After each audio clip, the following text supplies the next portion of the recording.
Thank you. You know, I really value the opportunity to talk to folks here particularly because, and I mean folks who are in the decision makers, folks in the policymaking community, because I think as a member of the research community, I think that the most difficult and the most important challenge that we face right now is to learn how to work better and more effectively with you folks and take what the research community knows and translate that into effective policy and effective action to cope with climate change.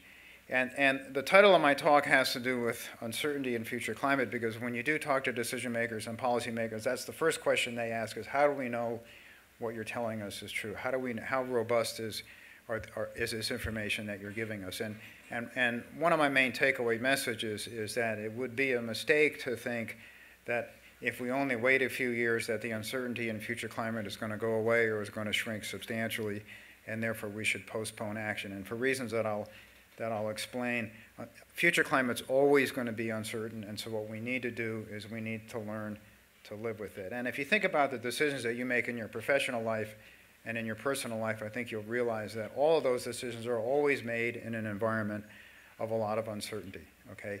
And climate change is just one more variable that has uncertainty associated, and we just need to learn to deal with it. So I was asked to keep my remarks non-technical, but of course I'm also talking about science, right? And so those two things may be incompatible. Now, the National Climate Assessment is based partly on results from global climate models. So I think you all know global climate models are computer programs that treat the atmosphere, the ocean, sea ice, and so on. I want to make the point that global climate models are very, very similar to the models we use every day to forecast weather.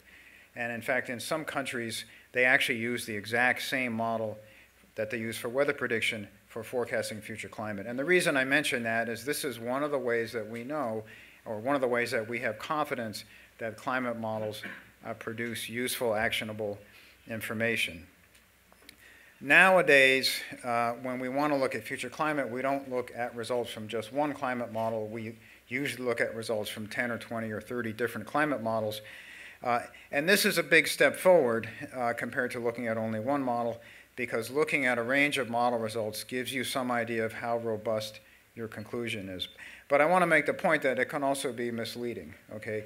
You can look at results from a number of models and get a misleading impression, and the reason is, like anything else, models can be wrong, and they can have errors in common, and so you can get a situation where models are all pointing you very consistently in the wrong direction. And I'm going to give you an example of that in a second.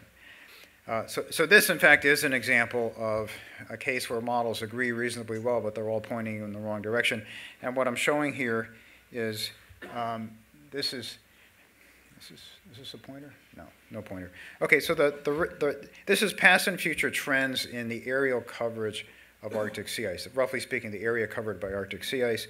The red curve there shows the observed decline in Arctic sea ice, and the gray and black curves show simulations from a whole bunch of models, okay, a whole bunch of different climate models. And what you see is that these models are nearly all too optimistic in the sense that they're all predicting that sea ice is sticking around longer than, in fact, the observations seem to be showing. So if we were to look at this family of model projections and make an estimate of when the Arctic will become ice-free, for example, we would get almost certainly a misleading impression. Now, what I'm going to show you in a minute is that newer models actually do a better job with this.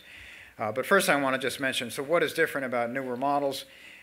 As models progress, one thing that's different is we add more physical processes. Okay, so climate models now, for example, many of them are adding treatments of the land ice sheets, the Greenland ice sheet, the Antarctic ice sheet. Now, that's different from sea ice, which I just showed you. Sea ice has been in climate models for a long time. Another thing that we do with models as we try to make them better is we go back and look at the processes that have always been in there, and we try to do a better job modeling them. And clouds are always an area that need more work, and clouds are one of the most difficult things to model.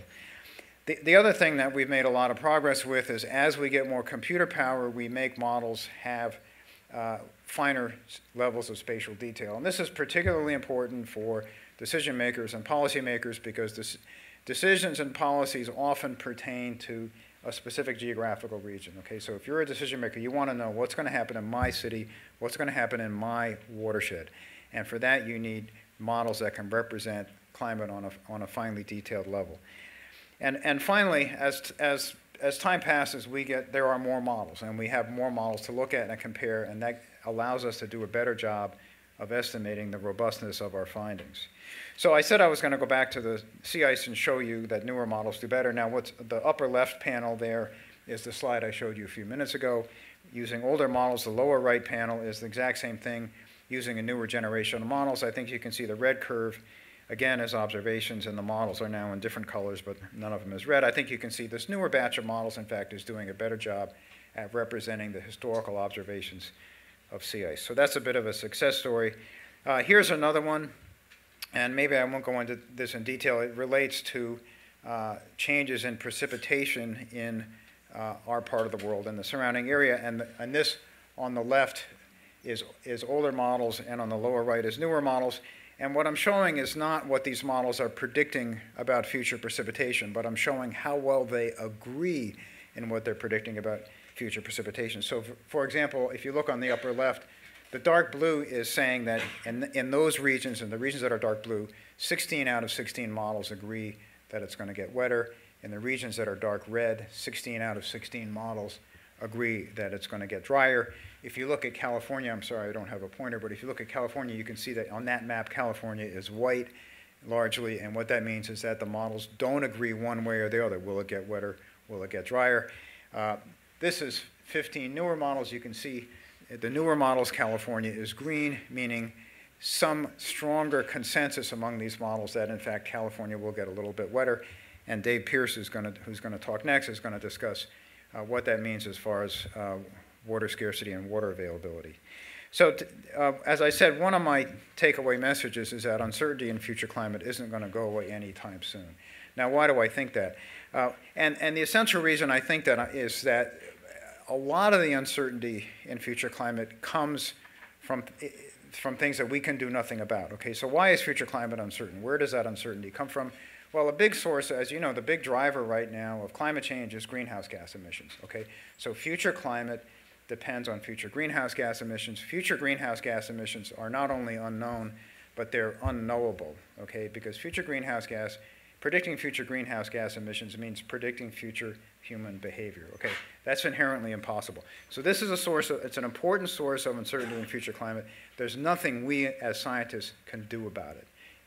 It's not a science problem. Okay, another contributor to uncertainty in future climate is natural climate variability, things like El Nino, La Nina. You may also have heard of the Pacific Decadal Oscillation. Okay, this is something that we actually don't know how predictable or how far into the future it's predictable. So this is another important, especially on a local scale, important contributor to uncertainty in future climate, and we don't know if this is, even in theory, how far this can be reduced. Okay, so what we're left with working on one out of the three contributors to uncertainty in future climate, and that's what we call the climate system response. Okay, so that means as we add greenhouse gases to the atmosphere, how much warmer does it get? How is precipitation affected? And I showed you that, in fact, we are making progress in reducing uncertainty in that. But my point with this slide is that that's only one out of three sources of uncertainty. And although we are making progress, that progress does occur slowly. Okay, so uncertainty in future climate isn't going to go away. We do have to learn to live with it.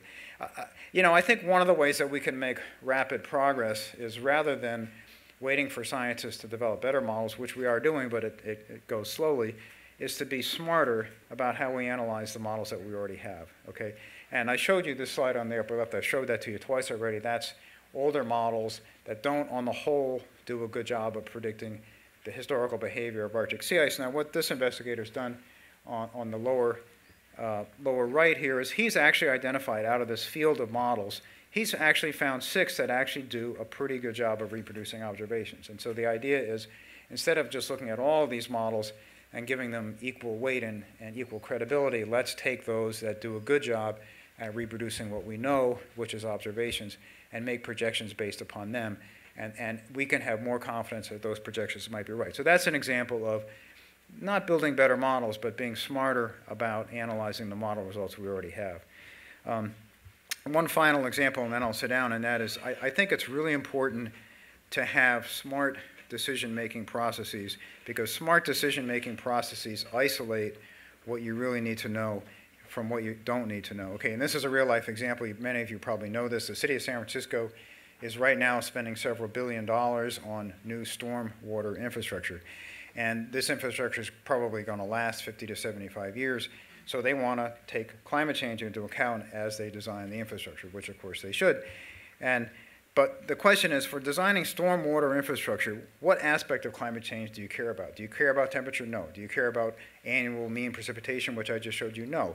What you care about is two things. You care about maximum hourly precipitation, and you care about sea level rise.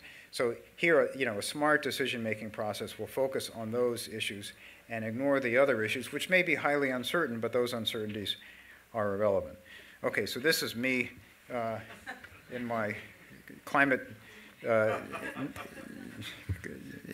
helping decision makers make decisions about climate change. So some takeaway messages: we're making progress in improving climate models, although slowly.